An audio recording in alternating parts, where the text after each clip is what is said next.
ஒரு ஊரில் சஞ்சய் காஞ்சனா அப்படின்னு 2 தம்பதியினர் அழகாக வாழ்ந்துட்டு வந்தாங்க. அவங்களுக்கு ராகுல்னு ஒரு குட்டி பையன் இருந்தான்.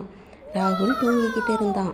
அப்போதான் அப்பா சொன்னாங்க, காஞ்சனா, நேத்தே நம்ம பையன் ஜூஸ் கேட்டான். என்கிட்ட காசு இல்லை, உண்டியல உடைச்சு தான் எடுத்துட்டு போகணும். தம்பிக்கிட்ட கேட்டு எடுக்கவா தம்பியோட உண்டியல்? ராகுல் ஒன்றும் சொல்ல மாட்டான், நீங்கள் எடுத்துகிட்டு போங்க, ராகுல் கிட்ட நான் சொல்லிடுறேன். உடனே சஞ்சய் கிளம்பிட்டாங்க ஜூஸ் வாங்க. ஓகே காஞ்சனா, நான் போய் தம்பிக்கு ஜூஸ் வாங்கிட்டு வரேன். ஜூஸ் பாட்டில் பெருசாக வாங்கணும். தம்பி ரொம்ப ஆசைப்பட்டான். காசு எடுத்துட்டு போய் வாங்கிட்டு வரேன்.